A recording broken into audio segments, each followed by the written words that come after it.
Thank you. Please be seated. The jury and the alternates are now present. Good morning, ladies and gentlemen. Good morning. Good morning. Yesterday, I explained that both sides had rested, which is true, and just was conferring with both sides. We're going to reopen the case very quickly for both sides, actually, to present one or two more items. Once they do that, then they're going to both arrest and close, and then we'll get to the jury charge. That's the third thing that I've been talking to you about. But we're going to, I agreed to open up the case for both sides. So, and technically it's called a state's rebuttal. So state, you may proceed. Thanks, Judge. The state will call Leo Lopez.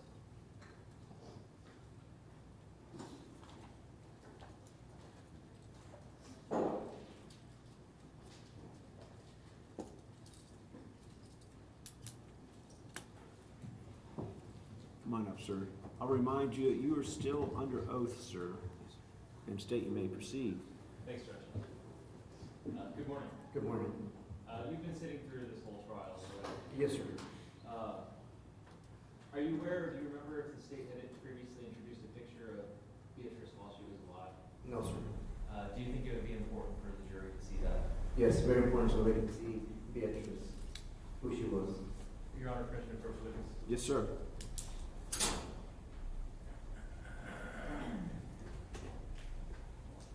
I'm handing to you what's been marked as State's Exhibit 51. Do you recognize this photo? Yes, with Beatrice B. And is it a fair and accurate depiction? Yeah, here's my name. Your Honor, at this time, the state would move to admit State's Exhibit 51 into evidence. Defense has no objection. State's Exhibit 51 is admitted. And Your Honor, permission to publish to the jury. Yes, sir.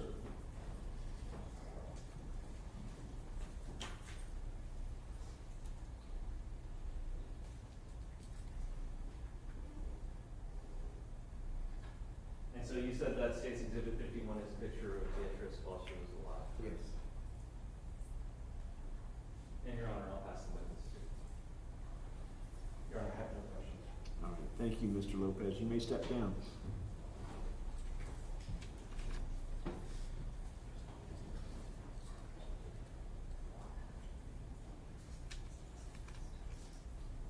Your Honor, at this time, the state rests. All right. And ladies and gentlemen, I'm going to allow the defense. It's technically called a sur rebuttal. Normally we don't do this, but by agreement, we're going to do a sur rebuttal by the defense. You may proceed. Yes, Your Honor. Defense calls Samantha Castillo.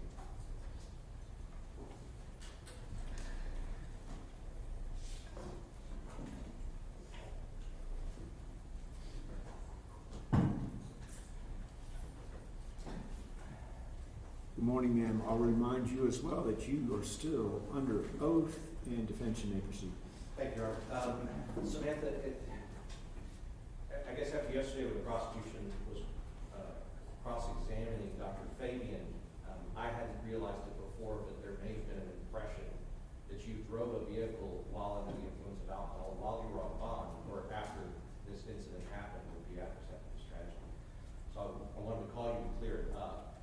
Was there any time, you testified that you had drank alcohol before your sobriety day, but was there any time after this date, after April 7th, and after you hit Beatrice, that you ever drank alcohol and under the influence of alcohol drove a vehicle? Absolutely not.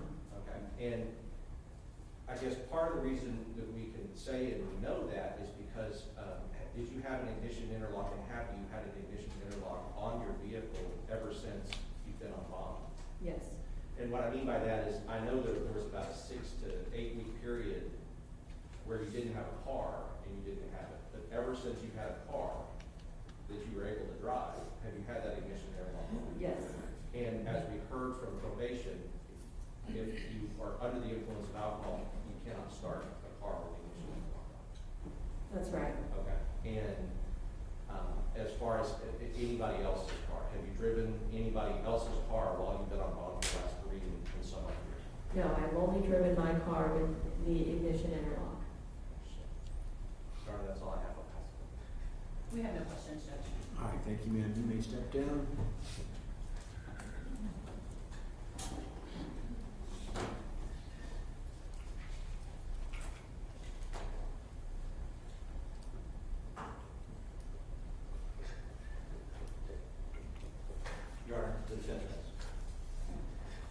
time stayed with rest and close. and defense clauses. All right, thank you. Ladies and gentlemen of the jury, the state of Texas and the defense have both rested, and they have closed their cases. What that means, again, is that we're not going to accept any more witnesses or produce any more evidence. And so now is time for me to present to you the charge of the court. It's called a jury charge. It's your instructions that you will use during deliberations. It's an important document. The only way we ensure that everyone has read it is I read it. I'm going to read it out loud here in court, word for word. It's a little dry, it's a little technical, but I need you to pay attention while we're doing this. You will have this with you while you are in your deliberations. After I complete reading this, each side will have the opportunity to give a closing argument, and then we'll go into deliberations at that point, and then it'll be your duty at that point to talk about the case. The rules I've been telling you for the last few days about don't talk amongst each other, those won't apply. It'll be your duty once I get you in the deliberation room to talk about the case at that point. Now for our alternates, however, you're not going to be in the deliberation room. Well, boring for you. We have a room set up for you, but I have to keep you until the verdict is rendered. We'll check on you, but you will not be in the deliberation room while the rest of the jury deliberates. I appreciate your patience with us on that, but that's just how the law works when we have our alternates. But you need to pay attention to everything as much as the rest of the jurors while I read the charge and while the attorneys are doing their closing arguments as well. Now, the jury charge is important enough that I have what I call my preamble before I read the charge. Ladies and gentlemen, at this time I will read you the charge of the court, otherwise known as jury instructions, that contains the law applicable to this case. In continuing to discharge your responsibilities as jurors, you will continue to observe all the instructions I have given to you previously, in addition to these new instructions that I'm going to read to you. However, if you believe there's any conflict in my previous instructions, this charge controls. Please follow these instructions. If they are disregarded, it could constitute what we call jury misconduct, and that may lead us to starting this trial all over again. If any of you observe one of your number violating these instructions, you need to let that person know and to caution him or her not to do so again. Please listen carefully as I read the charge to you.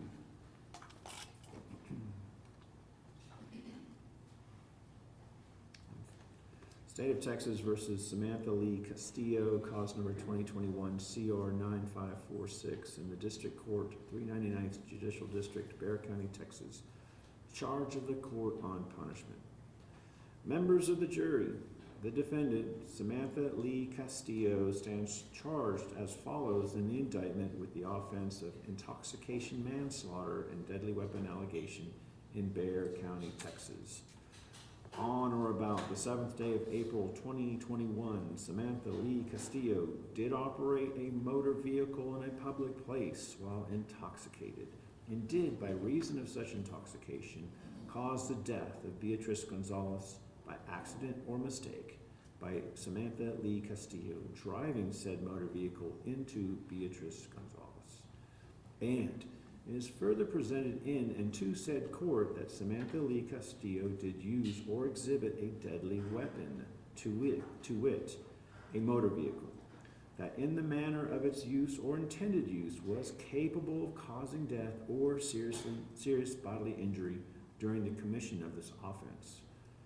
To the above, the defendant has entered a plea of guilty to the offense of intoxication manslaughter and a plea of true to the deadly weapon allegation. She has persisted in entering her pleas, notwithstanding that the court, as required by law, has admonished her of the consequences of pleading guilty to the offense of intoxication manslaughter and pleading true to the deadly weapon allegation. It plainly appearing to the court that the defendant is mentally competent and that she makes these pleas freely and voluntarily, her pleas to the charge of intoxication manslaughter and the deadly weapon allegation are by the court received. You are instructed to find the defendant guilty to the offense of intoxication manslaughter and find true that the defendant used or exhibited a deadly weapon, namely a motor vehicle, during the commission of the offense of intoxication manslaughter as alleged in the indictment. Appropriate verdict forms have been provided to you. It now becomes your duty under the law to set the punishment which should be assessed against this defendant. You are instructed that the punishment for intoxication manslaughter is confinement in the Texas Department of Criminal Justice Institutional Division for any term of not more than 20 years or less than 2 years. Therefore, you will assess punishment of the defendant for any term of not more than 20 years or less than 2 years. The length of time for which a defendant is imprisoned may be reduced by the award of parole. Under the law applicable in this case, if the defendant is sentenced to a term of imprisonment, the defendant will not become eligible for parole until the actual time served equals 1/2 of the sentence imposed. If the defendant is sentenced to a term of less than 4 years, the defendant must serve at least 2 years before the defendant is eligible for parole. Eligibility for parole does not guarantee that parole will be granted. It cannot be accurately predicted how the parole law might be applied to this defendant, because the application of that law will depend on decisions made by parole authorities. You may consider the existence of parole law. You are not to consider the manner in which the parole law may be applied to this particular defendant. In addition to imprisonment, an individual found guilty of the offense of intoxication manslaughter may be punished by a fine not to exceed $10,000. And if you choose to assess a fine in addition to imprisonment, you will assess such fine and so state in your verdict. If you assess a fine, it is not paid to the victim or victims, if any, but is paid into the registry of the court. The defendant in this case has applied on written sworn motion for community supervision, stating, among other things, that she has never been convicted of a felony in this or any other state. Our statutes provide that where a defendant is found guilty of the offense of intoxication manslaughter and the jury assesses the punishment, at not more than 10 years, and they further find that the defendant has never been convicted of a felony in this or any other state, the jury may, within its discretion, recommend community supervision during the good behavior of the defendant. If the jury does not recommend community supervision, or rather, let me start out that one again. If the jury does recommend community supervision, it will be granted by the court. If there's any evidence before you that the defendant may have committed any offense or act of misconduct other than the offense for which you have convicted her, you are instructed that you may use that evidence, if any, in assessing punishment in this case, but only if you find from the evidence beyond a reasonable doubt that the defendant committed such other offenses or act of misconduct, if any. In the event you have a reasonable doubt as to whether any other such offense or act of misconduct was committed, or as to whether the defendant was involved in such other offense or act of misconduct, then you will wholly disregard the evidence, if any, which may relate to any such matter. Written statements made by witness to investigators or other officers, or police reports made by officers and tendered by the prosecution to the defense for purposes of cross-examination are not part of the evidence unless introduced in evidence.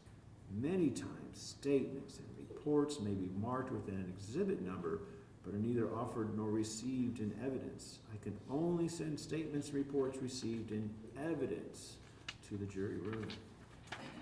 You are instructed that you must not communicate with, provide any information to anyone, or receive any information from anyone by any means about this case.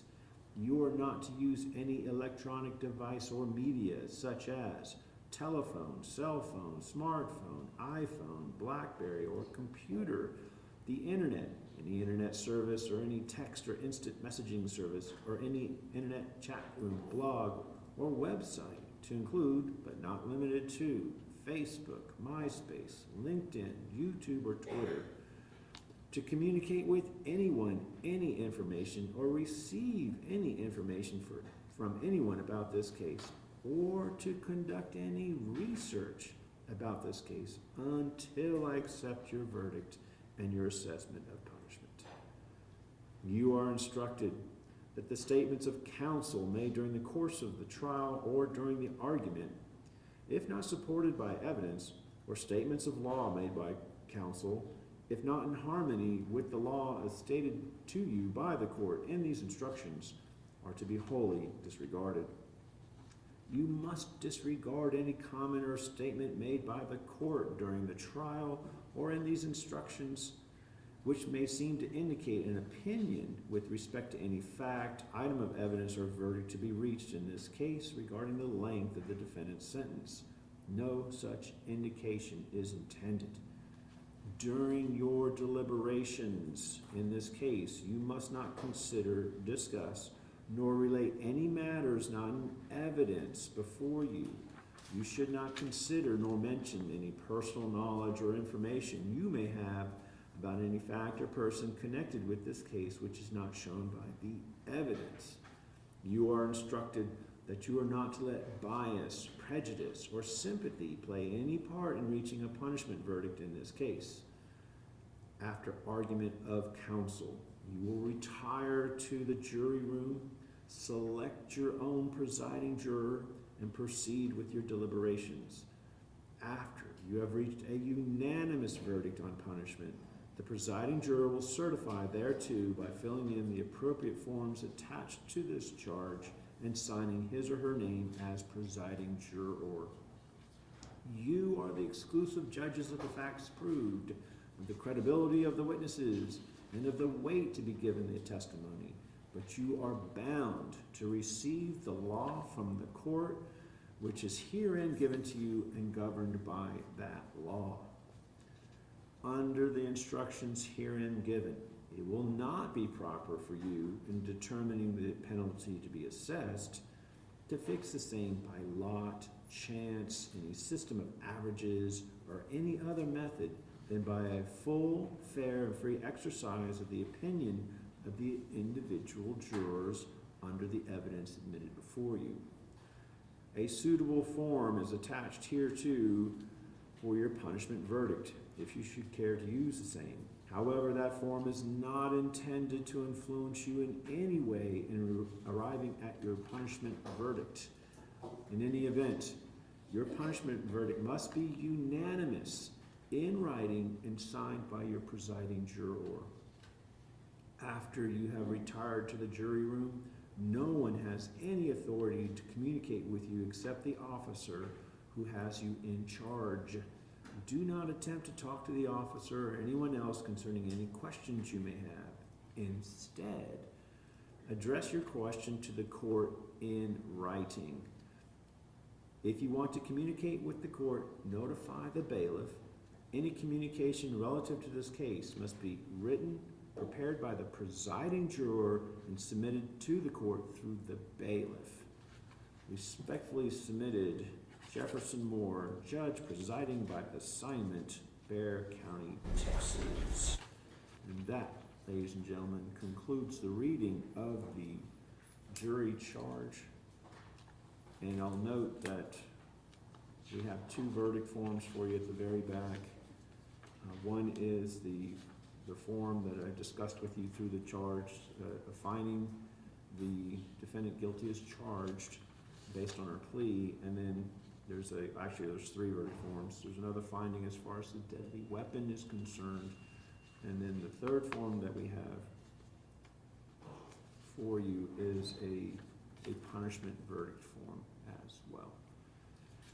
And so, after argument of counsel, when you retire to the jury room, probably your first thing you should do is select your presiding juror. And again, you'll have this with you, and then proceed with your deliberations using this as your instructions for how to proceed with the deliberations. Having finished with the jury charge, each side now may present a closing argument and state, would you like to proceed? Judge, this time state is gonna waive opening and then we'll reserve for rebuttal. Wait, closing. Defense may proceed. Yes, sir, I have a brief moment to. Yes, sir, of course.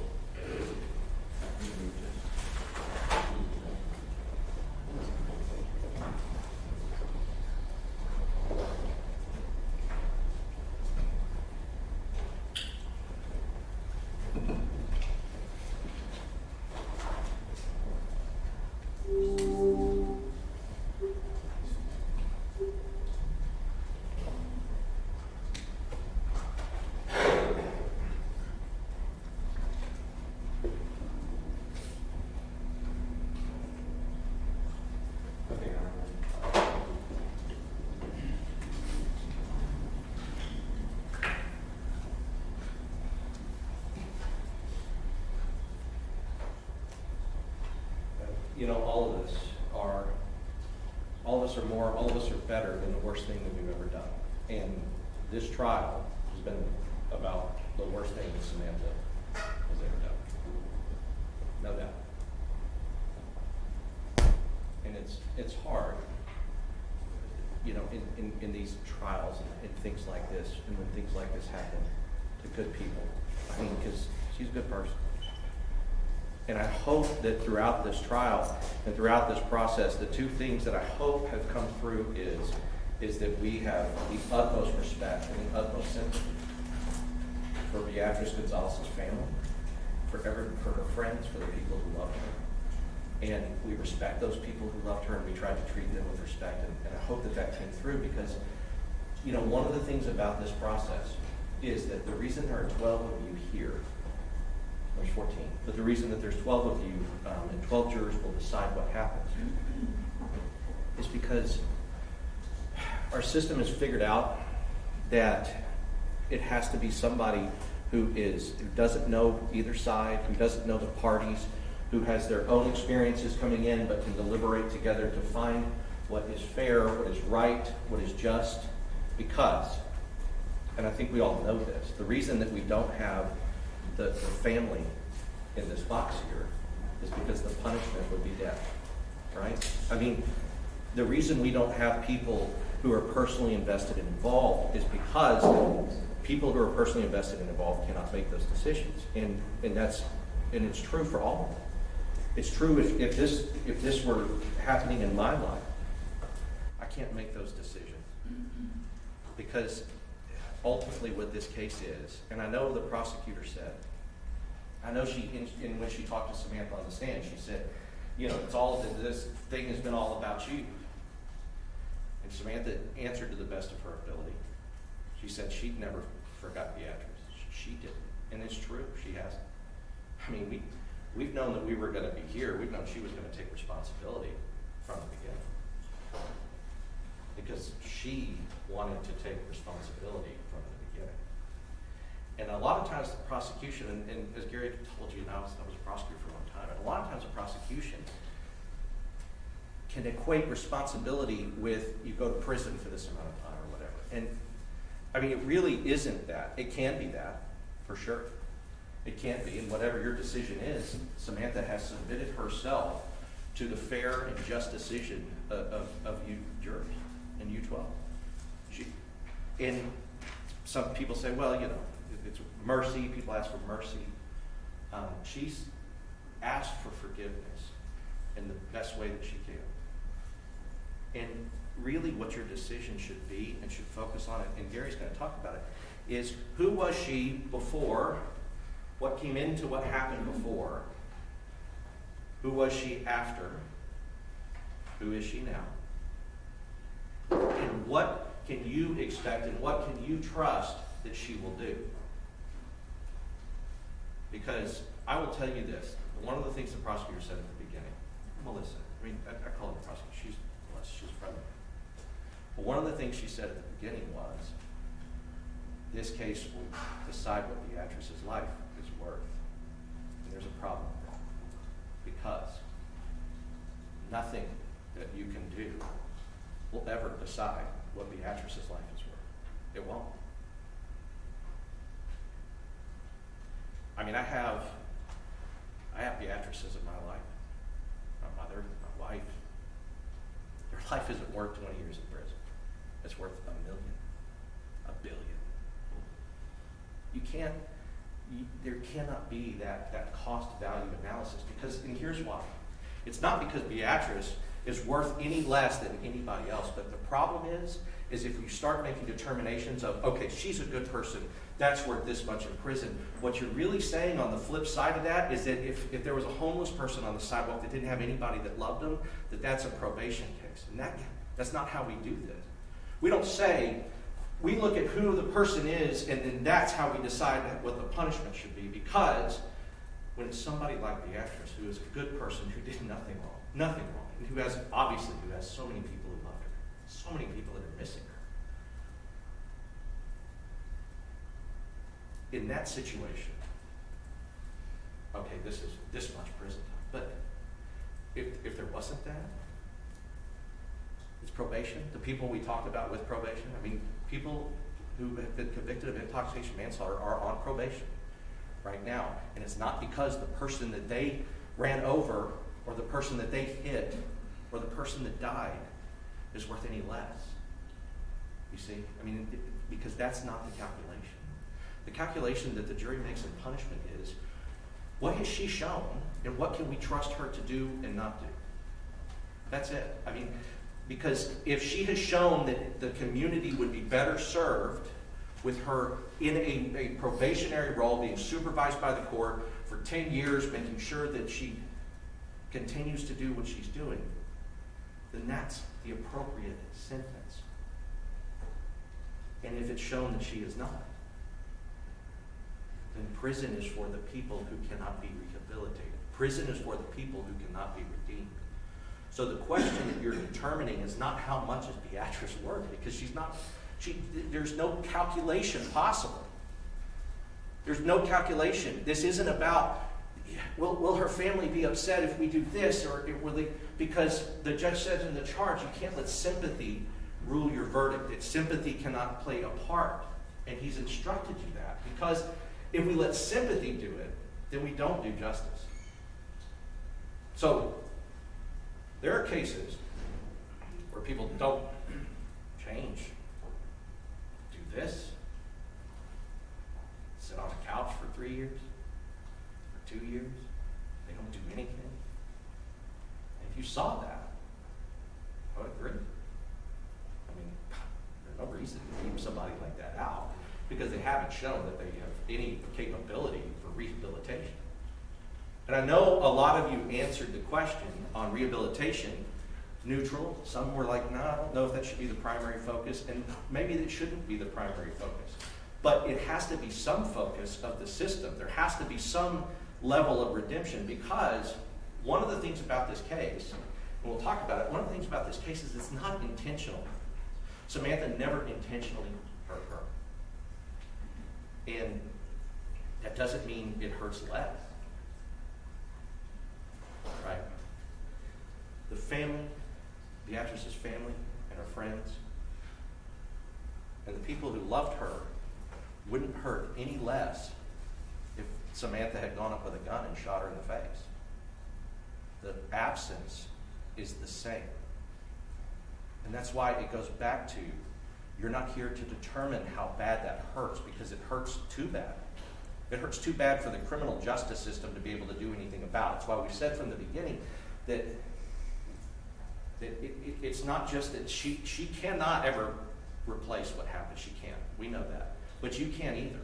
You cannot replace it. The jury can't. You're not built for that. That's not what you're here to decide. because it can't be.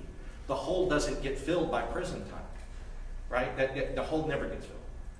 So, what we're talking about is, what do you believe is best for our community, considering that things like this happen, will happen, and continue to happen? And one of the things the prosecution does is they say, well, this is a message that you're sending, right? It's a message that you're going to send.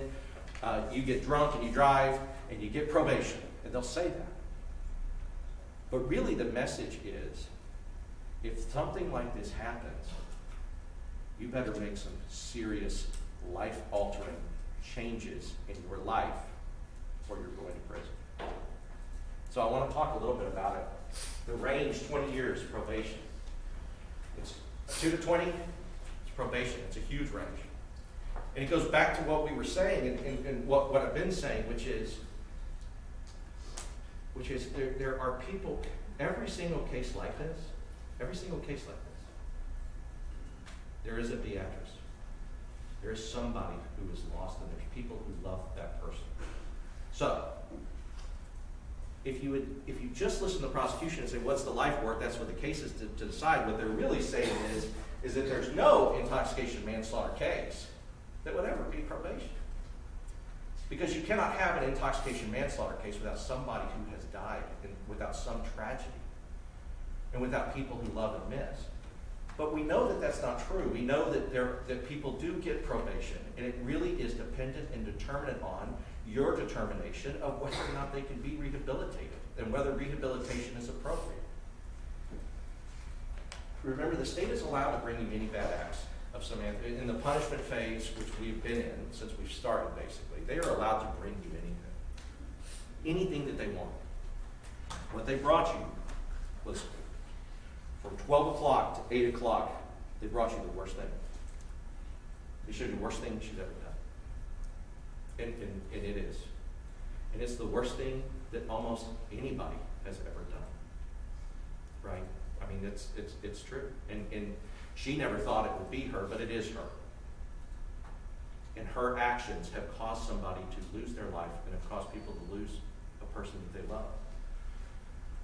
She also told you that there was a time that she drank alcohol after this.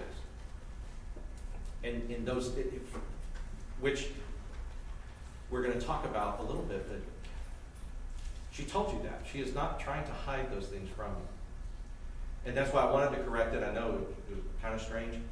It was when I heard the prosecution talk to Dr. Fabian so I know that she has driven a car while drinking, because she has had that ignition interlock for years. For 6 weeks after, 8 weeks after this happened, all the way to now. And that car doesn't drive, it doesn't start if you've been drinking. Because the only way it starts is you blow into it with a camera with your face, and then do the key after you have not had any alcohol in there. And the reason I know it's important is because that's a big deal. If something like this happened and then she does the same, it didn't happen, but she has. She did drink, she told me. And so what I'm talking about is, we're talking about the commitment that she made to sobriety, and what has she done since then? Because we have 2.5 years since that day. 2.5 years since that period. 2.5 years that she made her commitment, and she told you, one of the things she testified to was that she texted her lawyer and said she wouldn't. She needed something. And so I'll tell you that it was me. And what she texted was she was going to kill herself.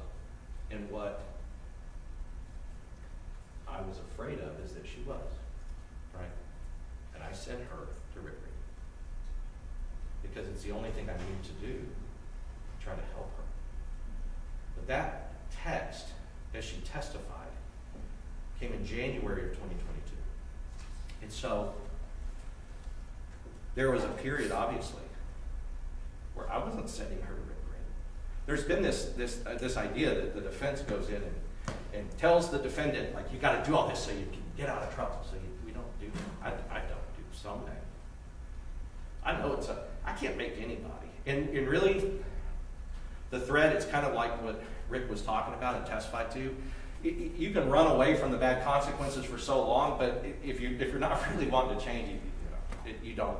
continue to do that. Like, you have to go into wanting a better life. And I know that because I represent a lot of people, and I have represented a lot of people, and I know that I can't make anybody do it by threatening that you're going to prison if you don't. I sent her to Rick Green, and it had nothing to do with what we're doing here. I sent her to Rick Green because I didn't want her to die. I didn't want her to kill herself.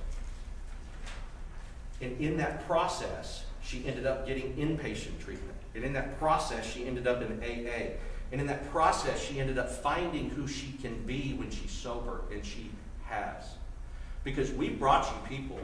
The people that we brought, these aren't idiots, you know, these aren't woo-woos. These aren't people who just like, oh, everybody's great, and if you come, then we're going to come. A woman like Gay Nimitz is not testifying for anybody that she believes is trying to manipulate her. She's been around too long. She's seen too many drunks. She's seen too many alcoholics. She's seen too many people who have trouble in the system and want to get out of that trouble. She's seen so many that she said, I'm skeptical. Samantha had to prove it to her. And Samantha did. You're talking people like Rick Green, people like Dr. Fabian. I mean, these are people who, they see a lot. They do not get up here and testify. They do not get up here and testify that it's the most I've ever seen if it's not. That's not something that they say. It's not like, there's not this process where the defense always brings up those guys and they always say, that's the most I've ever seen. No, it is the truth. Because it hardly can't, I mean, she can hardly do more than the things that she is doing. And nothing that she is doing will ever fill that hole in their heart. And we know that. We know that. When we're talking about probation, what we're talking about is are the things that she can do, has done and can do, can they stop another hole in another person's heart? That's it. And so we brought you the fact that she's a nonprofit.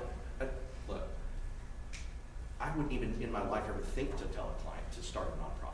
I didn't know she did it until she had already done it. I didn't know. She didn't consult with me. This is something that she is doing, and I let them go on their journey. I tell them at the beginning, I say, look, there will be a time, and we will talk. You know, I can say something or I can say nothing. I don't know. That's all I say. I don't make them do things. I don't tell them to do things. It's their life. It's their redemption. It's their rehabilitation. It's their choice. Because Samantha, when she killed Beatrice, when she drank 19 drinks on that day and she drove her car and she killed Beatrice, she was a broken, severe alcoholic at 24 years old. Think about that. Think about how bad of an alcoholic she is at 24 years old. That it started when she was a child. Right? And I'm not excusing that. I'm not excusing that. I'm saying when it starts when you're a child, when you're a teenager, and she started it, and she's always taken full responsibility. But when it starts and you are that bad of an alcoholic at 24 years old, that person is not going to be able to change unless that person really knows. And people say rock bottom, you know. And it's not always that thing, you know. It's not because her rock bottom, her sobriety date is not the day after this happened, right? But there was a point that she knew that it's either she dies or she changes, and she did. I mean, she did. And whatever that is worth, it has to be worth something. When you talk about probation, it has to be worth something. She's never been in trouble with the law. She'd never before been arrested. Now, she was a drunk and she was an alcoholic for sure. Severe. But she had not. There was nothing else other than what happened in that day that the state brought you. She never intentionally hurt anybody. And I am not saying so it's okay, obviously. You know, and part of this is like, we're taking responsibility because this is the only thing that we can do. I mentioned with the probation officer, they don't have to offer us a plea bargain. They can say, we're going to trial. Okay. And we go to trial and we plead guilty because she is and she always wanted. So, when we talk about accident, This is what we mean. I'm not saying, because we've called it an accident, we've talked about an accident, we've said accident. This is the indictment that she pled to. The state itself charged her with causing Beatrice's death by accident. And that's the only distinction between that is because intentionally doing it, that's a whole different place. That's a whole different mindset. It's a whole different person who would do that. Because any person who has an addiction to alcohol who drives while intoxicated, any person can be her. This is a crime. It kills good people. But it's also a crime that good people can commit. You don't have to be a depraved heart to commit this crime. And so that's why the range of punishment is 2 to 20. And allows for probation. Just putting as part of that charge, it's bias prejudice, which of course that's not going into anything, but sympathy. And it's because we cannot do the punishment based on how good or bad the person is who died. Because it's not right. It would not be a good system if we made value judgments on people and then we did the punishment of the person who committed intoxication manslaughter based on that. So I put this in because this section, you're going to see it, and it's kind of written old-fashioned. So I just kind of like to explain. You can't, in the penalty, it says affix the same by lot, chance, any system of averages. All it means is you can't say, well, I think it should be 10, well, I think it should be probation, we give her 5. Right? You can't get to the middle, I think it should be 7, but I think it should be 4, and then we split it. The judge is telling you can't do that. And the reason why is because if you feel in your heart that probation is appropriate, you have to, that needs to be yours. That you cannot say, well, let's just get out of here. It's 5 o'clock, let's go. I mean, because it matters. There's somebody's life that depends on it. And the community depends on it. Because, what do you take out? Oh, and then parole law. I do want to talk about that. So you may consider the existence of parole law. So what this is here for, it's weird because they say, here's what parole law is. You may consider it, but you cannot consider how it would be applied. And it's strange for some jurors, but I'll just tell you that jurors, a long time ago, before this charge was getting in there, were getting upset because they weren't told about parole at all. But on the flip side of that, the problem is what they found out was happening was that then jurors would double the sentence because they go, well, parole in halftime, and so we think it should be 4, so we do 8.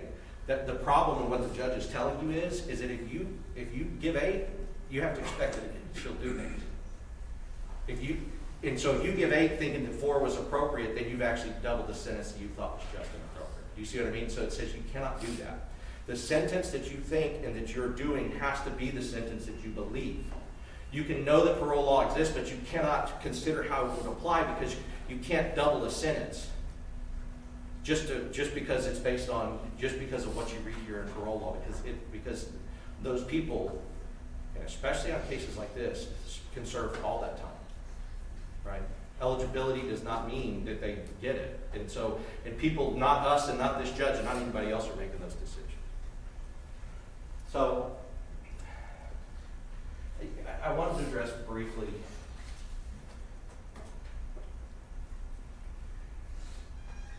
kind of going through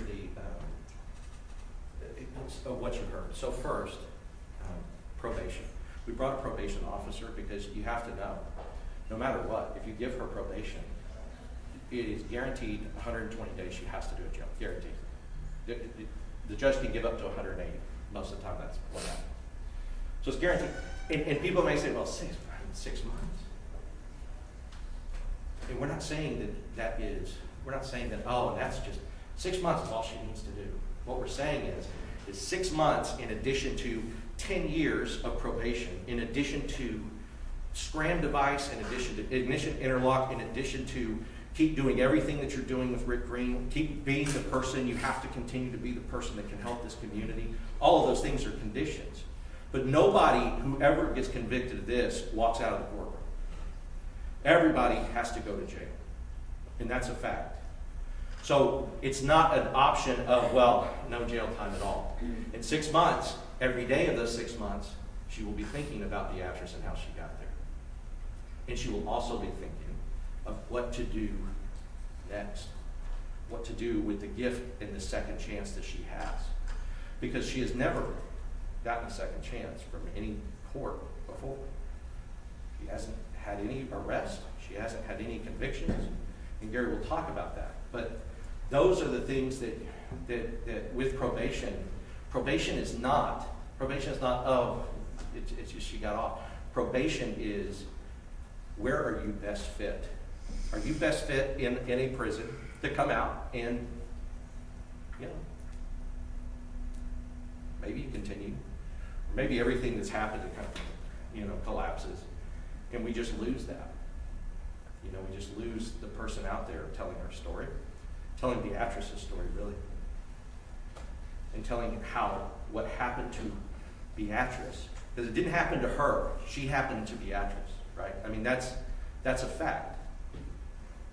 But it's that story of how she happened and what she did to Beatrice that is bringing other people to the point where a man who has been sober for 39 years, it brings him to tears to think about the effect that she is having on other people that he knows and loves. Because if you're in Alcoholics Anonymous for 39 years and 38 years and you're doing that and you're still working it, I mean, don't you think some people by 30 years would go, you know what, I think I've kicked this thing. But there's an idea of they're giving back, right? They're giving back. And so it brings this man to tears, and that is genuine. He is genuinely watching her affect people and affect people in the real world. And those people that she's talking to, those are the people that are going to put the next hole in somebody else's heart. Long after this case is over. That's who she's talking to. She is talking to and reaching and trying to reach the person that would be in the situation and do the things that she did and cause the damage that she caused. And she's trying to stop that now. That means something. It's valuable.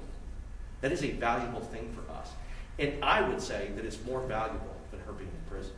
It is more valuable for us. They would say there's nothing that you can ever do. So do the most that you can do.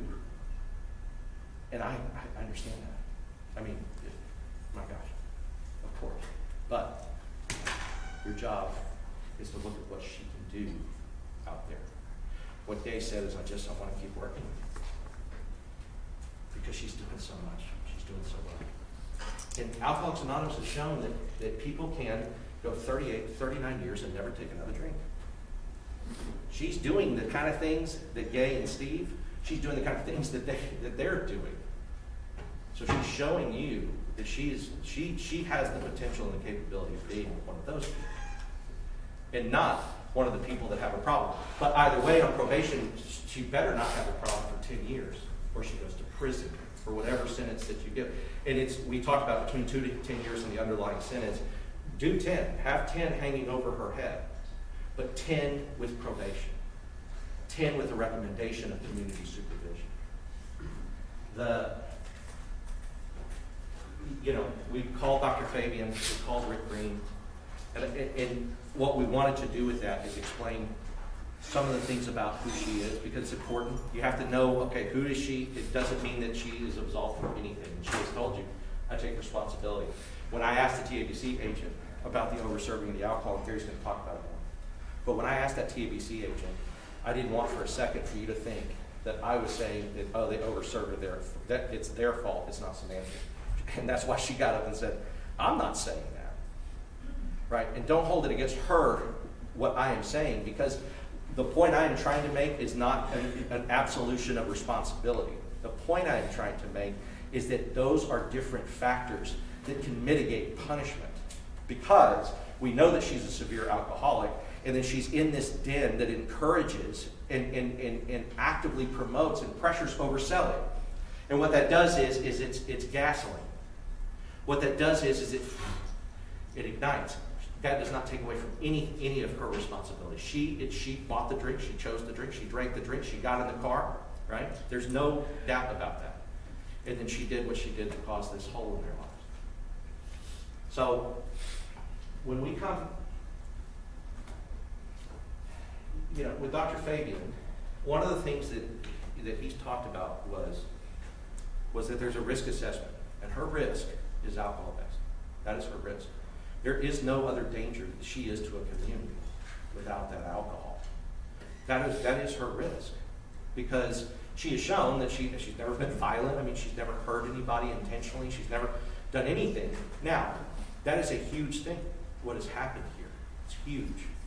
So in order to understand that she will not be a risk, we have to believe and you have to think that she is serious about her treatment, that she is serious about what she's doing. And I don't know how else we can show you that that is genuine, that she is genuinely serious about this. She's supposed to go to 3 AA meetings a week. She goes to 9. She goes and talks. She sponsors. She sets up a nonprofit. She goes to people and says, "Do not be mean." And she's done it for years. So we have years of time where you have been able to see her. And we talk about that past performance is the best indicator of the future. And so when she made that decision that she was going to be a different Samantha, from that point on, she has done what she needs to do, the only thing that she can do to try to be that person, to try to give back something. She'll never give back what she took. She'll give back something. So that's why, and I'm going to sit down and Gary's going to talk to you. And then, the prosecutor's going to talk afterwards.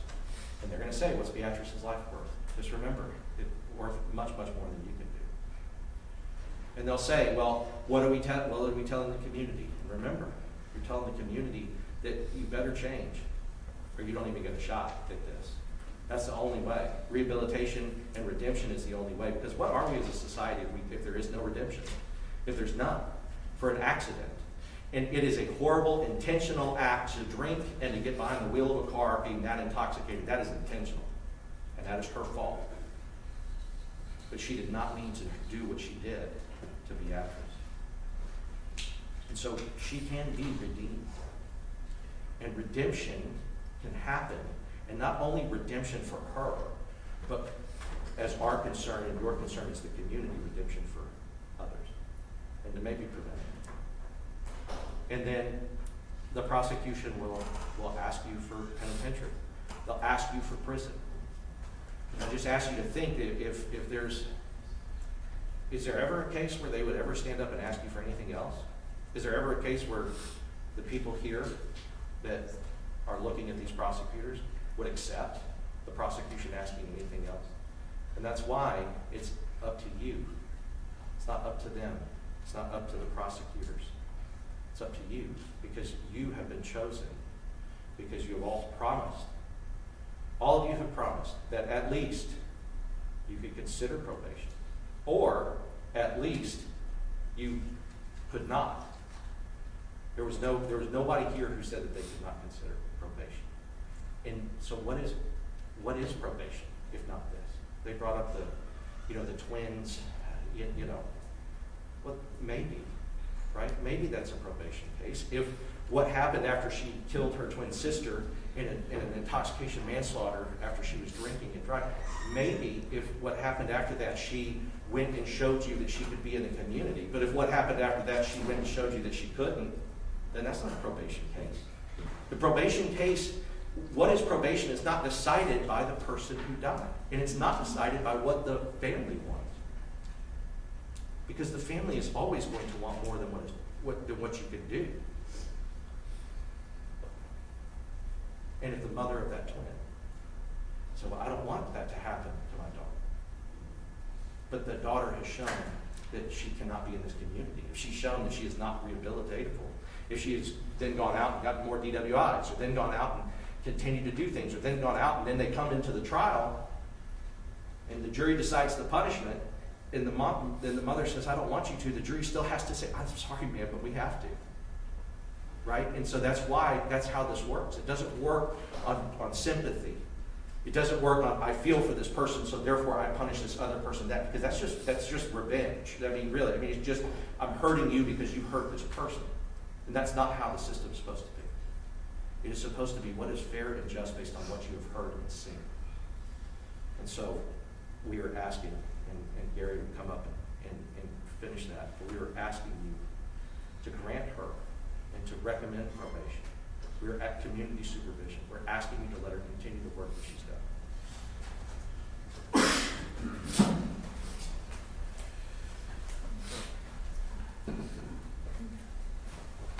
I want to pick up on a couple of things that Jason said. Because at the beginning of this trial, I stood in front of him and said that we're going to talk about the worst things Samantha ever did. And we've seen that. And I agree with Jason, we can all agree it's probably the worst thing you can ever do to another human being. Probably is. We've got no excuses for that. None. There are no excuses for that. There's nothing we can do. Nothing I can do. I wish there was. Nothing Samantha can do other than what she's done. Which is to come in here and tell you she did it. Now the prosecutor's going to say there's got to be consequences. Well, she's already feeling them. She's a convicted felon, right? And right now your decision, your calculation is what to do with her. What do we do with her? Because like Jason said, you cannot put a price. We've all had mothers. It's unimaginable to think of the hole that is in the heart of these people. Unimaginable. She can't do anything to fill that hole right now. But what she can do is keep working for the rest of her life to make sure there aren't any other holes in any other people's lives. Because I said I'm going to ask you for probation, I'm going to, and we're going to talk about how we can get there, based on not what I say, but the evidence in this case. We're going to talk about that, because we spoke about, that's the worst thing she's ever done, and Jason alluded to it.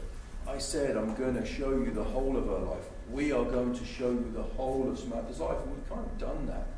Went back to the beginning and walked you through, because I agree. The Samantha who killed Beatrice Gonzalez back in 2021, she wasn't deserving of probation. She told you that. The Samantha immediately after, for a period of, I don't know how many months it was, 8 months, she wasn't deserving of probation. She was, all right, she hadn't realised that she's got this problem and all these psych issues, but she wasn't deserving of probation. She sat here, and she said she wants to apologise. And we haven't let her apologise, because we said the time's not right. You can't. You can apologise when the time is right. And that was when she sat here, or stood there, I should say, and pled guilty. And then when she took the stand, she didn't have to do that. She didn't have to come in. She wanted to. And she looked at these people who have got a massive hole in their lives that can't be filled. And she said this, and she's sorry, because she is. Because she did that. But the Samantha who did that, Samantha told you, didn't deserve at the time to apologise. She was not worthy, according to her, according to Samantha, to apologise to the family at that time. She probably wasn't. I agree with her. And at that time, she wasn't worthy to ask you for probation. But like I said, we're going to bring you the whole of her life, and we have. We've spoken a lot about those 8 hours, right? Okay, that's the worst thing she's ever done. We want to talk about the rest of her life and how that fits in with any potential punishment. So what I want to do is put punishment in context. That's what these next few slides are about. Okay. So we're going to put punishment in context. Over the right-hand side, the range, it's a huge range. Like Jason said, I said it. We've been saying this throughout. It's just the truth. In every one of these cases, they are heartbreaking. You're going to hear evidence that make you want to cry. It's going to break your heart. It does to us. But in every single one of these cases, a family has got a hole that can't be put back. But there is still this really big range. From 2 to 20 years. Like Jason said, no one's walking out there. Samantha's not walking out there. She's got to go to jail, right? But from 2 to 20 years in the penitentiary. And if you decide 10 years or less, she is eligible for probation. So let's talk about that range and how that fits in. Because look, because not everybody's repentant. Not everybody does anything about this. Like Jason said, some people sit on the couch for 3 years and say, help me. give me a second chance. Samantha has never been convicted of anything until today, or the other day when she said that she did this. She has never been convicted of a felony. I mean, she's eligible for parole. She does not have an extensive criminal history. That's what a 20-year case looks like. She has no criminal history, she does now, because she's facing the consequences. She's going to face more consequences. We're not asking that she doesn't face consequences. But I want to talk about what else. She's never been convicted for driving while intoxicated before. Do you remember the prosecutor said with her example about the range goes from the twins, where one twin kills another twin, and that might be probation, to the other end, where a guy who's got 5 DWI convictions, that's a 15, 20 year, that's a high end of the range case. Until she stood there in front of you guys, she does not have a conviction. She does now, convicted fellow now, but not before now. So we're not there. Prior second chances. She's asking for that now. But she has never been in front of a court. She's never been in front of a judge and asked for a second chance. She's never been on probation, deferred. She's never been in trouble where she's had to say, I'm not going to do it again. I promise. Never. She's never asked anyone for a second chance, ever. She's never been to rehab before. Before this, it would be different, maybe. If she said, well, you know, I'm an alcoholic. And she corrected me yesterday. Oh, so you were an alcoholic. No, I am an alcoholic. And I'm going to be one till the day I die. So it would be different if she said, I'm an alcoholic. And I go to rehab. And I've been through that and I'm cured. And she came out and did this. She'd had a second chance of recovery. But she hasn't. She's not done any of that. And look, if all the mitigation we brought you in this case was, oh, well, that bar was over-serving her and she worked in that toxic law firm, well, you should probably give her 10 years in prison. You probably should. But that's not all we brought you. Because I want to talk about this. This is important. Now, this evidence came in from Stan. This came in not from defence. This came in from the government's witness, Agent Peterson. Because we're not saying that the law firm or the over-service is responsible for Samantha's actions. But what those things have done, the bar and the culture where she worked, just poured gasoline on that fire of someone who's an alcoholic, who's out of control, who's in mental health crisis. They just poured gasoline on the fire. Because if we believed that was the problem, the issue in this case, she wouldn't have pled guilty. We'd have been fighting this case to guilt innocence. Because that would have been a causation issue. But it's not. It's a mitigation issue. We heard from Agent Peterson, the state's witness, that bar was criminally responsible for over-serving Samantha. Now I said, Samantha, who's responsible? She said, Samantha is. So please don't let anybody, if the state comes up here and says, oh, we're trying to shift the blame, no. These are just facts that are part of this truth in this case. That's just the truth. That is the how and why we got here. This is the totality, the whole picture of Samantha, her life, and what led up to that horrible accident where she took Miss Beatrice's life. This is just part of it, and we can't deny it, because it's true. So if that was all we brought you, and it's pretty bad, then maybe she should go to prison for 10 years. Because the bar, she drank those drinks, no one forced her, but we know it wasn't a campaign, but it was a definite policy to keep serving. $3 drinks, it's been closed down, that bar now, of course, closed down by TABC. $3 drinks, you can come and drink as much as you like when it keeps serving you, even if you're over-served, and you've got no reason to get behind the wheel of a car. And I said to Samantha, who made you do it? Samantha did. She's not excusing it. So please don't let anyone say, after I sit down, that we're using that as an excuse. It is just the truth. And the culture at the law firm. A law firm with a bar on the roof, where Samantha is told, hey, get this $500, go across the street and get a load of booze, and we're going to come back and drink it. A law firm where it was okay to go drinking at lunchtime and get intoxicated and go back to the office and hang out, probably drink again, and then go back out at night. That's not an excuse. We sit to Samantha, is that an excuse? Did the law firm make you drink? No. But it's still the truth. Now, if that's all we brought you, then she should get 10 years. But that's not what we brought you. All we're saying is that poured gasoline on that fire, on that flame, that alcoholism fire.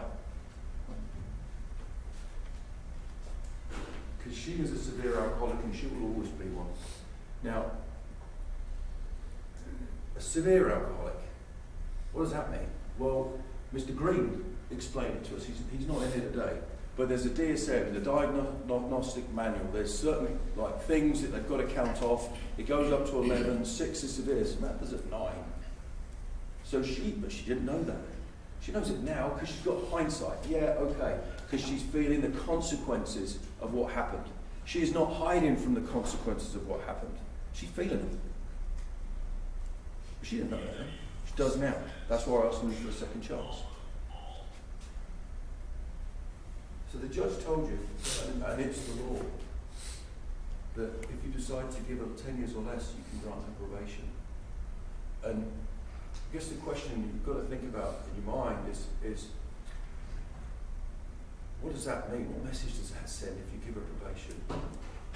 That's not, am I sending, and of course, because your decision, nothing you can do can bring Beatrice back, I'm afraid. I wish we could. You've got to decide, so what message does that send? Because we can't bring Beatrice back. It means that you've sworn to uphold an oath, to uphold the law, and you've done it. Because you said you'd tell me the truth whether or not you could give probation, and you said you could. And if you can't give probation in this case, then no one can get probation. Because the efforts that woman over there has done it's undeniable. And like what Green said, you can run from the consequences, but it's going to catch up with it. The efforts that she has gone to are undeniable. It would be too exhausting for that to be some sort of show, for that to be a fake, for that to be a scam to try and get a better result from you guys. Because like Jason said, I've never met anyone who started a non-profit. We certainly didn't think of telling her that. The first thing I knew was when she said, hey Gary, I've got one of these for you. I'm like, that's cool. I've started a non-profit. I was like, oh, wow, that's pretty cool. So these are all the things you've got to take into your calculation. Probation means you can follow the law. Probation means you can give a just sentence, not just one that's revenge. Because like Jason said, there's not enough revenge in this range. There's not enough revenge in this range. We've all had mothers. There is not enough revenge. It means that you follow the law. Because if we can come over less than 2 years, you can consider, less than 10 years I should say, apologies, you can consider probation. What does that mean? Somebody said, when we picked the jury, well, one of the things I would consider is whether someone shows remorse. I think we can all agree that Samantha showed remorse. Right? And she's shown that. You know, don't tell me you love me, show me. Right? She's shown us through her works, and we've got some of the witnesses here today. Like Jason said, we've got nearly 80 years worth of people with experience in AA. And they are not idiots. They are skeptical. They're skeptical of people trying to game the system. They've seen it all before. But both of them said, I've never seen anything like it. I've never seen anything like it. And if her actions aren't enough to prove that, because maybe that's not enough, then her words should back it up. Because she showed remorse. She showed remorse when she opened her mouth and she stared at that family. She said, it's me. I'm responsible, no one else. That bar's not responsible. My boss isn't responsible. Me. And she's sorry. She has shown remorse. And Jason's right. Not everybody does. The prosecutor will agree with me. In fact, the prosecutor said in her opening, now she's shown remorse. We've seen it now. It's not just talk. Not everybody does. She has shown remorse, and that's got to go into our calculations. One of our friends on the jury said it does. That's not all she's done.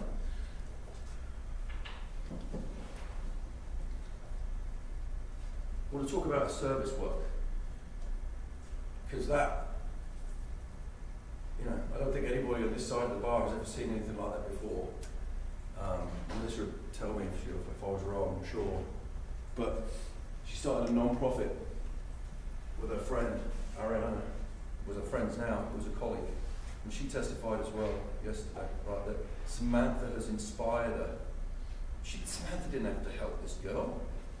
She didn't have to do anything for her. She was her colleague at work. She said, I want to help the community too. She goes, well, actually, I'm already doing it. I've brought a load of these things, and I'm handing them out to people, and I've got a great idea. Let's do something about it. She's inspired her to start a charity to go to events where people are drinking alcohol, like tailgates, and speak to folks and say, hey, look, don't be me. And like Jason said, she's not hijacking Beatrice's story. It's part of both their story. What she's saying is, don't be me. Don't make another hole. She's trying to prevent there being another hole. She's trying to prevent there being another empty chair at Thanksgiving and the holidays. That's what she's trying to do. And the best thing we can do for this community isn't just throwing her in a hole. It's making her keep doing it. You keep working to prevent that from happening ever again. And with probation, she'll have 10 years in prison hanging over it. She does something wrong. She blows up that machine. She does something wrong somewhere. She goes to prison for 10 years. That's her second chance. But she's started this non-profit. It's extraordinary.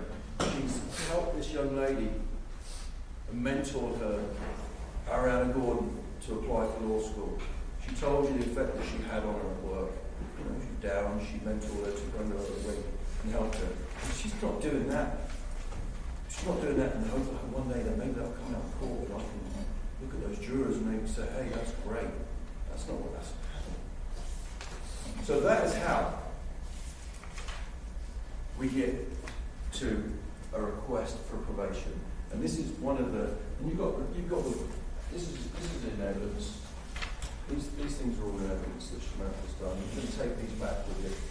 The things that she's done, the promotion work that she's doing to stop this in our communities.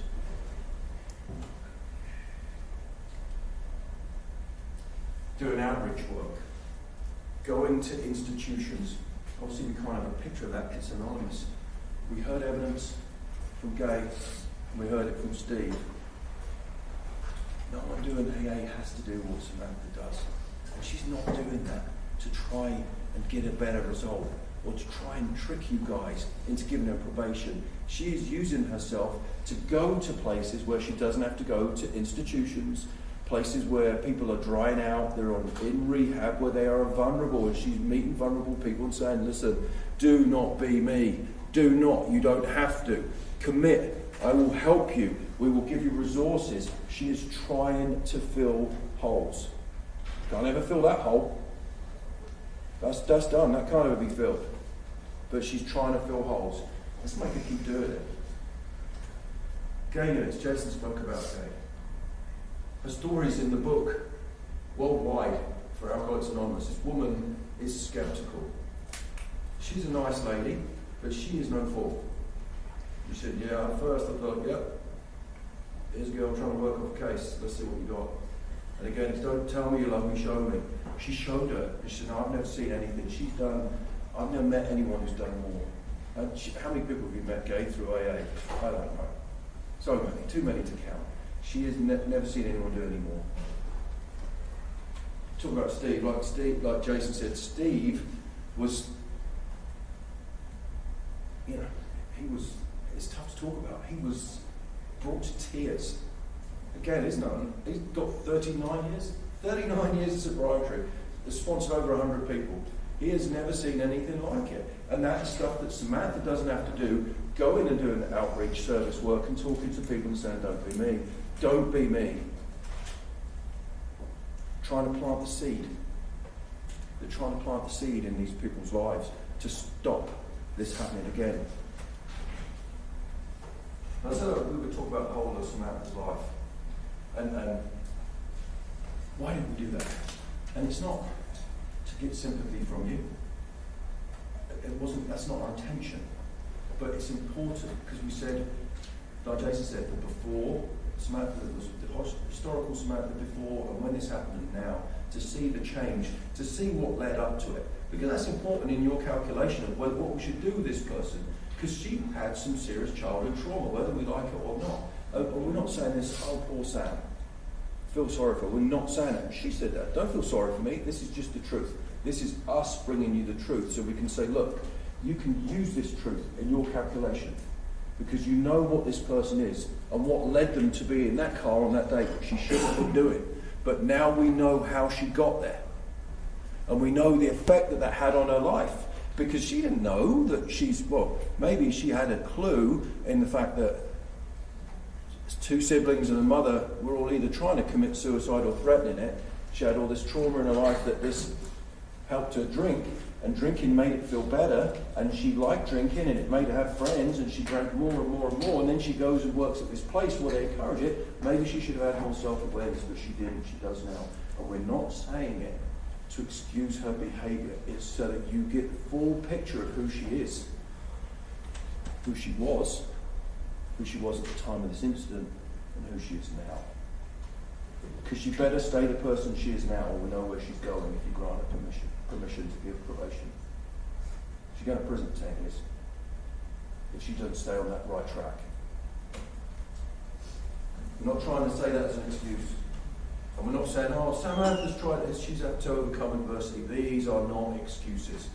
Nothing excuses it. It's got to be very clear. She's facing the consequences.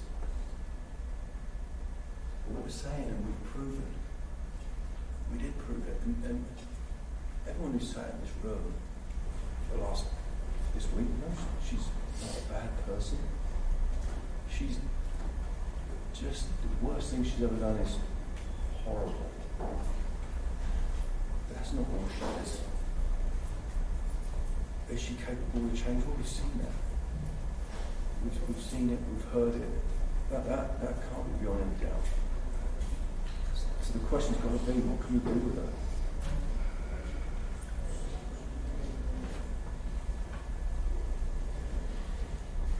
Let's talk about her ability to be on probation. We had some testimony about that.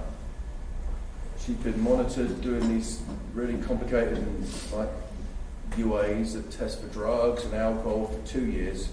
Not one violation since she committed to her sobriety. Not one violation since she committed to that. She's going to be tested. She'll be tested. They can we heard from the Samantha, she's here in the courtroom. They can put a monitor on her to see if she's drinking. So she'll continue to be monitored. She's proven that she can do it. She stays on the right path. And we've seen that path works because you've got 80 years worth of experience and it works. It can work. Not one positive way. She has shown you that she will take probation seriously. She will commit to it. So we heard some of the things that she's going to have to do. She's going to have to report. Have to test for alcohol, either doing UAs or having a monitor on her. And she's going to have to follow all the rules from this court. And if she breaks any of them, she goes to prison. This is her second chance. And there's that last thing there. She can pay restitution to Ms. Gonzalez's family.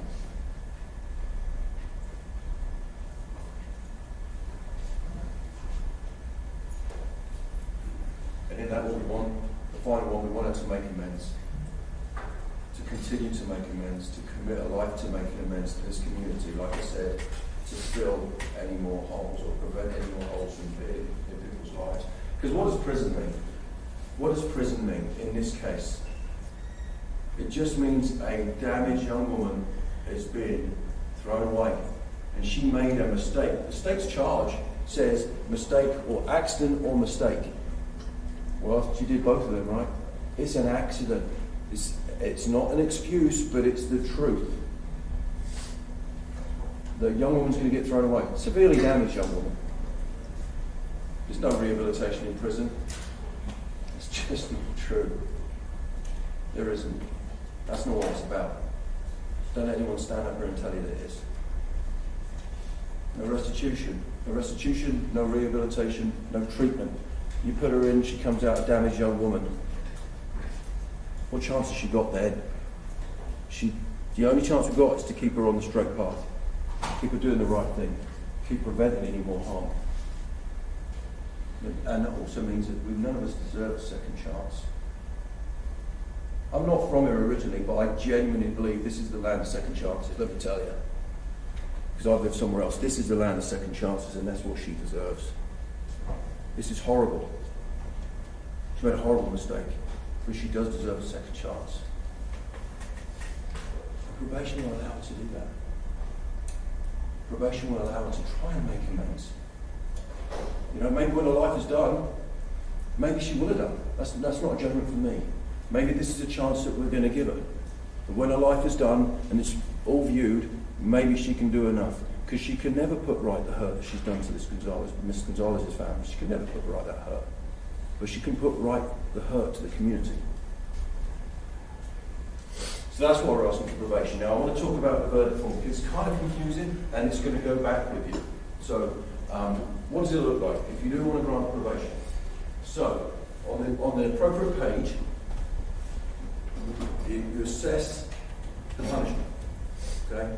It's got to be 2 to 10 years. Anything more, and she can't have probation. So that part has to say 2 to 10 years, whatever you say. But it's got to be one of those. And the fine. So the fine is up to you. But there's 3 ways you deal with it. Whatever you say, she'll have to do. But how do you deal with it on the form? Either you haven't assessed a fine and you're suspending her prison sentence, meaning you're giving her probation. You're assessing a fine and you recommend that the court assess it. So we're going to give you a fine of however much it is. And we're saying to you, Judge, fine her, but we're still saying give her probation. Or in the alternative, and this is entirely up to you, we recommend that there is a fine and you suspend both the fine and the prison sentence. What does that mean? That means that if she can do the right thing and she gets through the 10 years, at the end of that 10 years she doesn't have to go to prison and she doesn't have to pay the fine because she's done the right thing. Does that make sense? Thanks, Judge. I'll just get in there.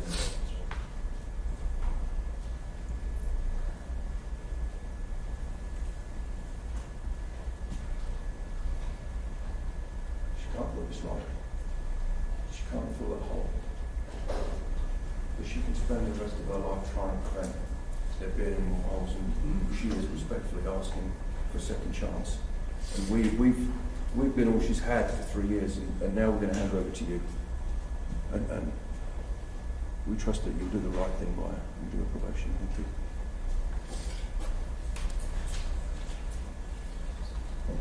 Thank you, defense. State and proceed. Thank you, Judge, if I can just have that.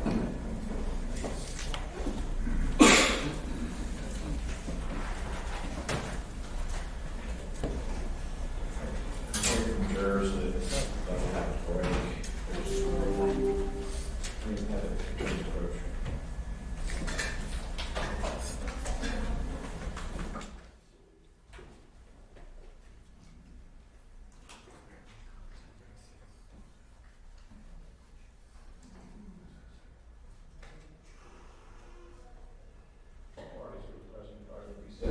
Present to Ms. Castillo.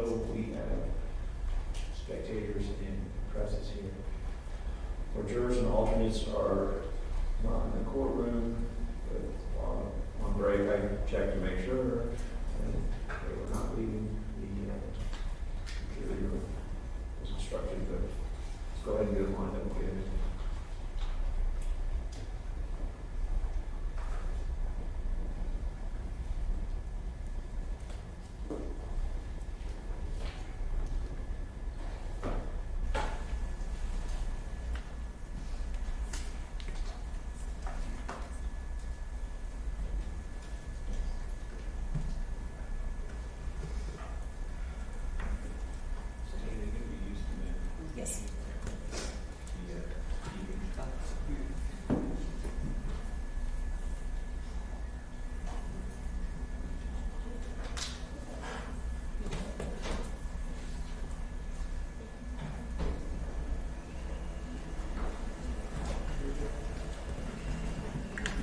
All rise for the jury.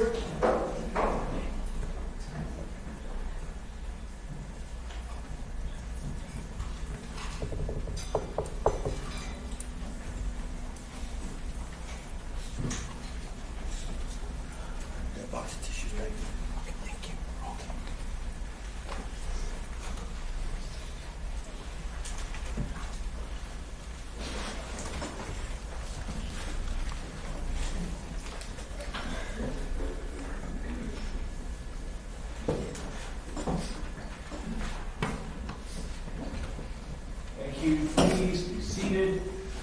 Jury and alternates are present. Good morning, ladies and gentlemen. Good morning.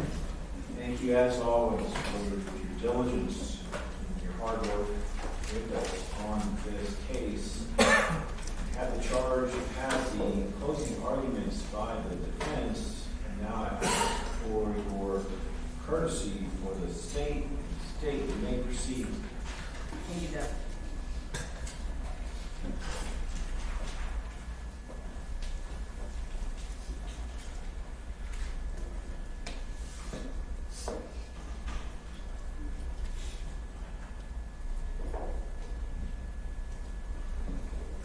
That is who we're here for.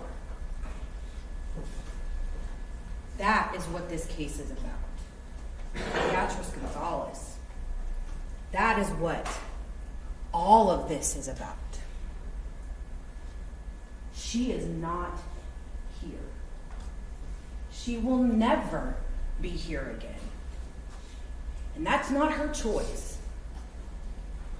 She was riding a bike with her friends, living her life. And Samantha's choices decided for Beatrice and for that family who's going to be at their table for the holidays. What empty chair there's going to be. Samantha's concerned about the empty chair at her table. She got up there and she told you, I don't want to go to prison. Nobody wants to go to prison. But all day yesterday, all you heard was Samantha, Samantha, Samantha, Samantha. And only a couple of times did somebody throw in Beatrice. Really? That bothered me a lot. This family, this woman, that's who we're here for. Beatrice was a mom. She was a good mom. Her children loved her. She was a sister, a good sister. Her sisters, her siblings loved her. She was a good neighbor. Leo, being her neighbor, became one of her good friends. She brought him in to her life. She pulled him further into her life by bringing him into her cycling club, bringing him along, living life with these people. She's a whole life that doesn't get to be completed because somebody, Samantha, made a choice. And make no mistake, it was a choice. At 24 years old, you know you cannot operate a vehicle while you're intoxicated because this can happen. There's no excuse. She made that choice, period. Beatrice, her life matters, and it is worth something. But when I told you that I was going to ask you to think about what her life was worth, I didn't say that, and I don't like what was implied, that I, as a state, would say, well, this person's life isn't worth not much, so if you kill a homeless person, like, nobody cares, right? Like, that's offensive. I don't feel that way. And that's not what that statement was about. I mentioned Beatrice because that's who I want you to talk about. That's who I want you to be focused on, because she lost her life. So when I said I want you to think about what her life is worth, she's the life we're here about. So it wasn't that I think Beatrice's life is worth more than any other member of our community. And I don't want that to be mistaken.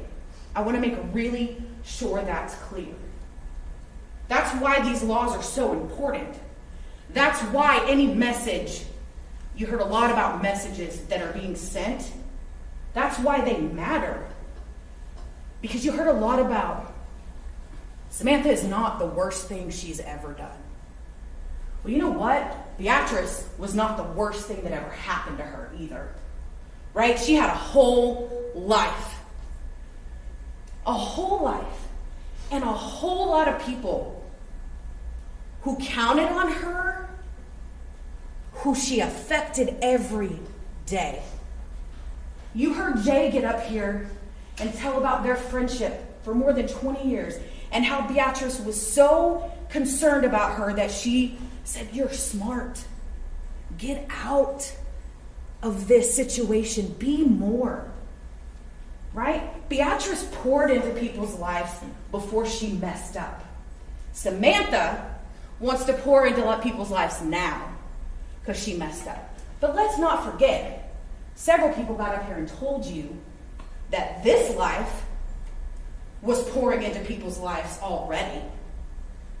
She didn't need a mess up, a mistake, to decide to pour into people's lives. She already did, every day. She was the core, one person said. What was Beatrice's life? What was she like? She was the core of every group. She was the core of the family. She was the core of the neighbors. She was the core of her cyclist group. She was the core. And that core is gone. And it will never be replaced. And I agree with them. There is nothing that we are going to do in this courtroom that is going to bring Beatrice back. Anybody in this courtroom would do anything to bring a person back. But there are consequences. He told you I was going to say there are consequences. There are consequences to your choices. There are. And in this case, probation is not the appropriate consequence. It's just not. This is a situation where she's brought you a lot. They've brought you a lot of, I did this. Well, I did this. Well, I did this. Well, I did this. Make no mistake, I am glad that she's done all of that. But you know what? She's going to continue to get to do all of that. No matter what your verdict is. No matter where you put her. Whether you put her in probation or you give her prison. Nothing that she's been doing, all of these, she wants to still affect the community. She wants to still tell her story. I'll come back to that. She wants to pour in to all of these people. If she wants to do that, there's a whole lot of people that she can still do that for. She can still make a difference. If it's about making a difference, she's going to make a difference no matter where she is, because she can. And that's her choice. And I am not going to stand here and downgrade or downplay or throw away anything that woman has done since April 7th of 2021. She has done things that maybe other people wouldn't do. There was some talk about, I didn't tell her to do these things. I didn't do this. I didn't do that. You remember I asked her on the stand, why did she think doing all these things was going to help her? What was her answer? Well, I don't want to go to prison. So I'm not disagreeing that there's been a change. But most people that make a change aren't keeping a spreadsheet to give to a jury so you can see what she's done, right? She kept a spreadsheet. Ask yourself why. Ask yourself why. Why?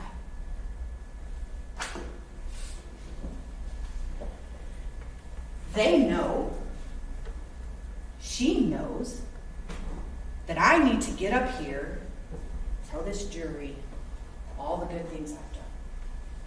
Has she done more than most? Sure, she's an overachiever. I'll give her that. But it doesn't undo what she did on April 7th, 2021. It just doesn't. Jason, Mr. Goss, stood up here and told you we always knew we were going to be right here. We always knew we were going to come up here and tell a jury we were guilty. Always, we knew that. Well, then ask yourself, if they always knew that, don't you also think they knew if you do this, and this, and this, and this, and this, when we stand up in front of that jury, we can also show them, but look how good she is. Look at all, right? Everything you heard yesterday was, I mean, she killed somebody, but look over here, look over here, look over here. They want to complain and say that, again, back to the, I'm saying that you need to decide this case based on what Beatrice's life is worth. And they're saying, can't do that. That wouldn't be fair. And in the same moment, they turn around and they say, this is about what Samantha's life is worth. Is she a life worth saving? Samantha's life is worth this. Samantha's life is worth more than the worst thing she's ever done. You don't care about what Beatrice's life is worth. You can't consider that. It's expensive. You can't consider it. And no, there's no number that's going to equal the worth of Beatrice's life. But it absolutely matters. It's why I asked you, when y'all were all sitting out here, does the victim's life and who the victim was, does that matter when we're talking about punishment? And you said it does, because it does. It does matter that she was a whole life. It doesn't matter whether she was a homeless person or Beatrice or whoever. That's not what we were talking about. It matters because of what happened yesterday. It matters because it's so easy. I think Beatrice was completely lost yesterday. Completely. But she wasn't lost for Samantha. And that's probably true. I don't doubt that Samantha feels terrible. I'm never gonna look at her and say she's a horrible person. I don't know her. But she did a horrible thing. And when we do horrible things, we have consequences. And all you heard from everyone was about Samantha. And the vast majority of what you heard from Samantha was, I don't want to go to prison. I don't know what you do with that, but ask yourself, why did she keep a spreadsheet? Right? I'm going to talk to you about prison. Jason made a lot of comments about prison, and Gary as well made comments that prison is throwing Samantha away. That's not true.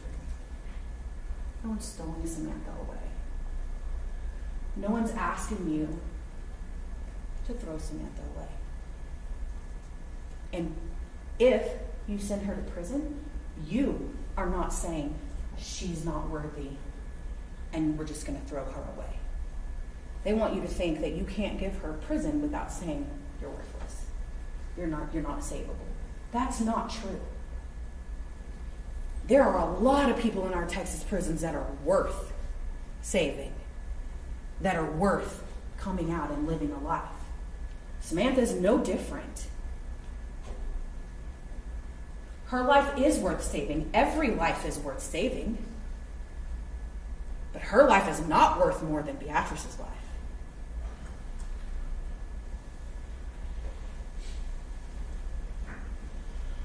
Prison is not about throwing a person away. Prison is about saying, as a society, as a community, as human beings, there are consequences for what you do. That's what prison is about. And again, she's a changed person. She's going to continue to be a changed person. She's going to continue to help people. She's going to continue to make a difference.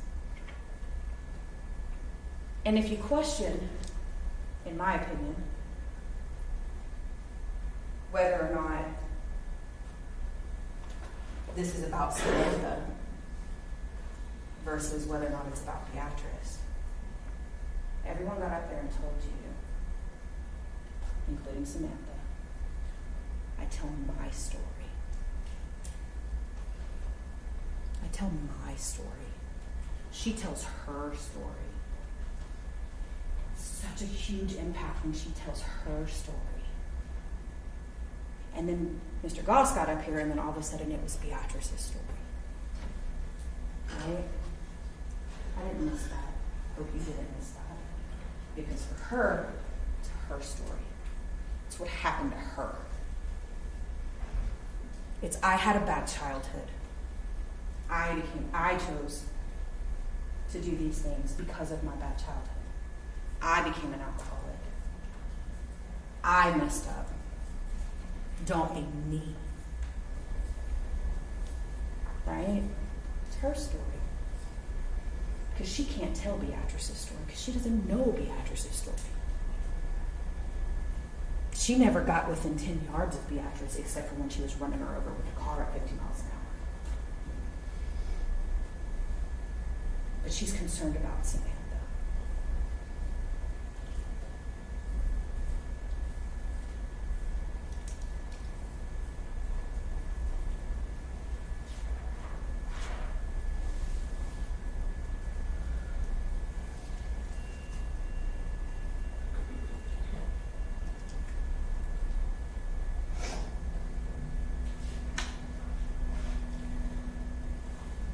Both Gary and I think Jason as well talked about Samantha deserves a second chance.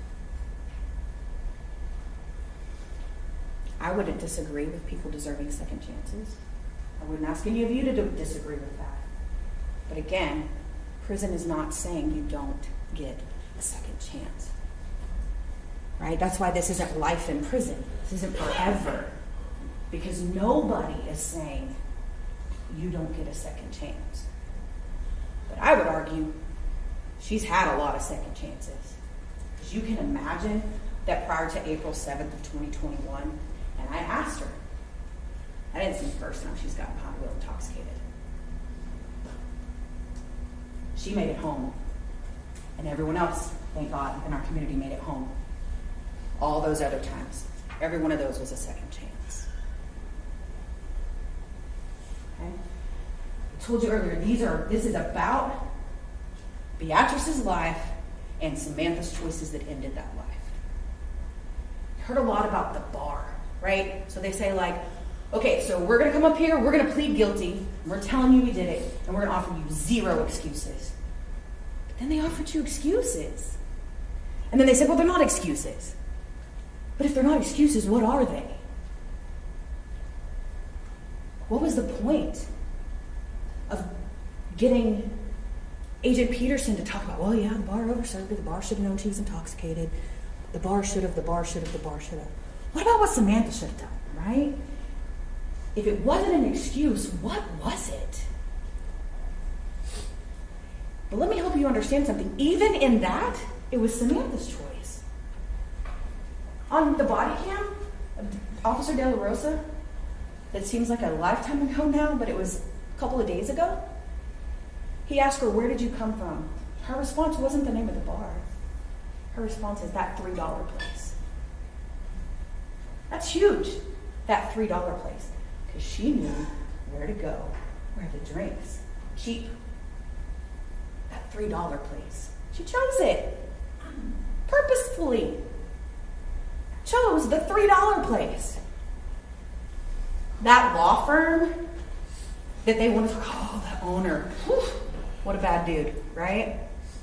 She knew him before she went to work there. She told you that. Circuit professor. So she knew. And she chose it. She chose that law firm. She knew what they were about. She chose it. I asked her that.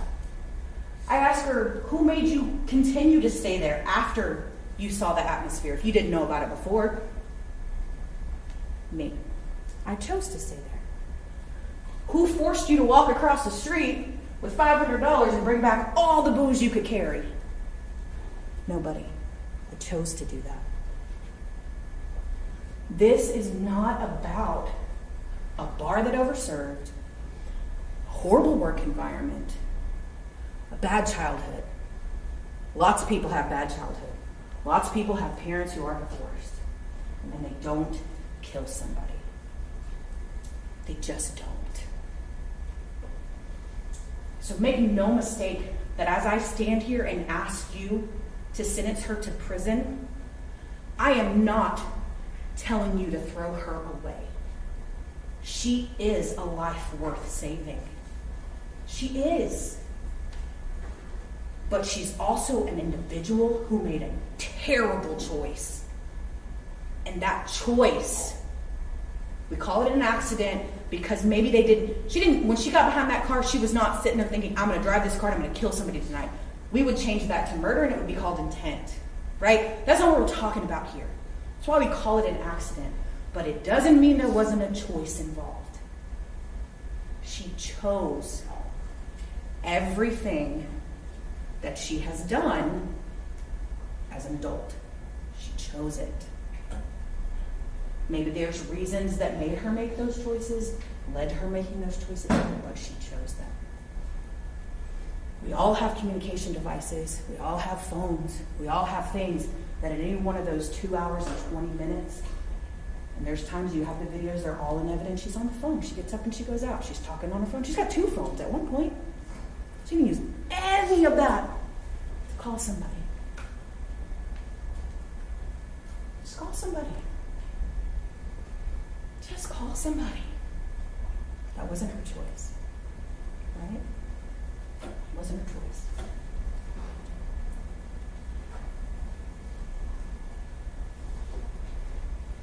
Maybe this will make a difference. Maybe it will. Maybe it won't. But it doesn't make a difference here. It doesn't. It's too late. I wouldn't say it's too little too late, but it's too late. It doesn't make a difference here. It doesn't change what happened. It doesn't change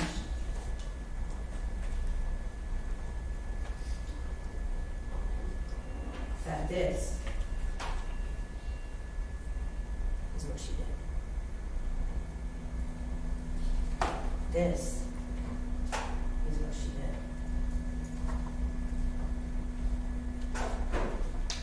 Right? This is what she did. This is what I'm asking you to punish her. I don't know what the appropriate number is. I don't. But it is not probation. We talked about probation. Ms. Zapata was in here. And I asked her, at some point, not too long after you get on probation, all you're doing is reporting once a month, taking a drug test. All those conditions that were talked about, those are things that can be placed on her. But it doesn't mean they will be. And you have no say in what conditions are placed on her. None. The judge makes that decision. Okay? You don't get to decide that I want her to have an interlock and a scram and a this and a that and a all. You don't get to make that decision. You don't get to make that decision. You only get to decide should she be on probation. And I asked Ms. Zapata, isn't it pretty common in these types of cases that after a little bit of time, don't have any conditions left, really, other than reporting and doing a random drug screen if their number gets called? Doesn't seem like a lot, right? Doesn't seem like a lot. Doesn't seem like paying any sort of debt. There has to be punishment for what happened. It's not easy. And I can't even ask you for a number. They use the number 10 a lot. Maybe that's what they think is appropriate. I don't know.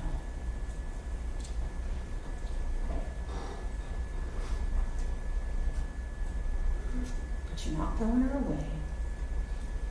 And you're not telling her she's unredeemable.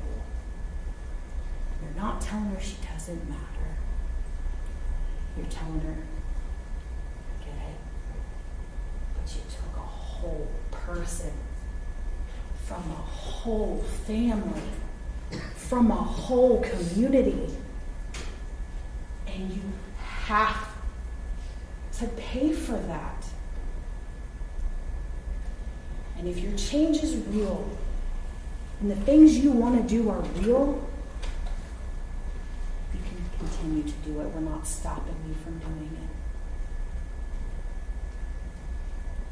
it. This case is not a case with Jane and Jill, just like they said, where both were intoxicated, both decided to get in that vehicle, both made the choices, right? Beatrice had no choice at all. She stopped to call her daughter because her daughter wanted to know, do I drain the meat or not? And she died on the phone. She gets hit. Her daughter hears it. There's not just one victim here. There's an entire family. There's an entire there's an entire community.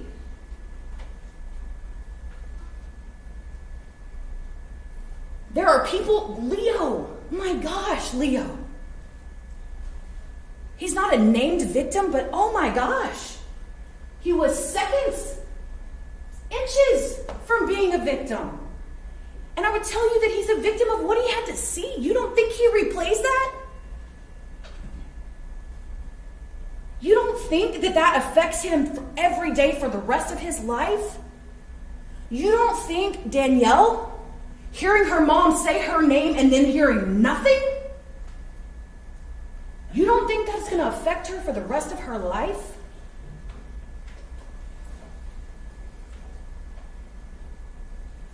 There were 2 other cyclists that you did not hear from, but they were there. They witnessed it. They replay this.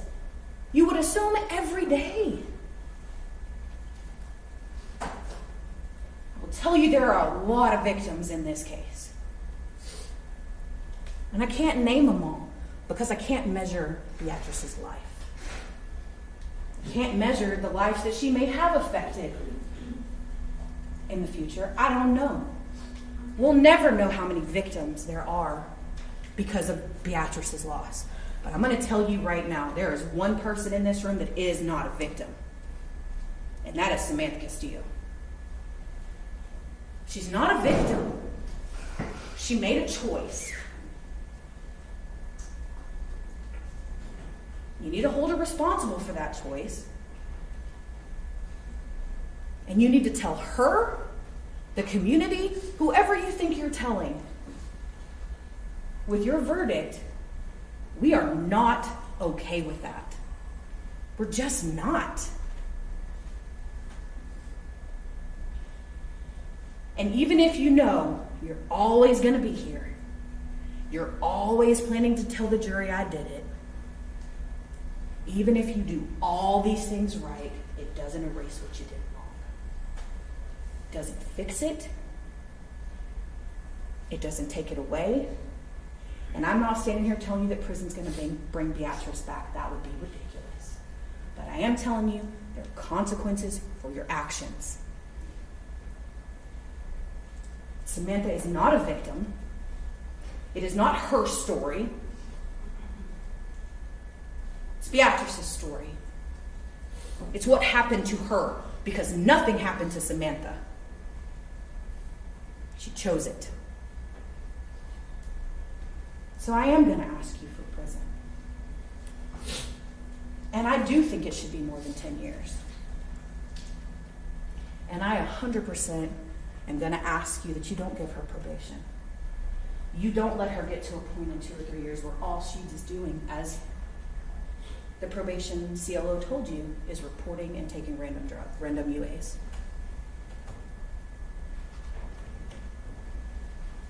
She needs to go to prison. Not because she's worthless, but because she took a whole life by her choices. Thank you, Steve. All right, ladies and gentlemen of the jury, when I ask you to go back into the jury room, into the deliberation room, your first duty when you get in there is to select your presiding juror, and then begin your deliberations. Now is the time, it's your duty to talk amongst each other about the case. Evidence you've seen, testimonial evidence you've heard as well. For our alternates, you're not going to go in the jury room, but follow the sheriff. I want to ask everyone to leave the courtroom. We've provided a room for you. I know it's going to be a little bit difficult, but we'll check on you, and we'll be taking care of you. You will not be part of the deliberations. You will not be released until a verdict is rendered. Anything from either side before I put the jury into deliberations? Nothing further to say. All rise for the jury and the alternate.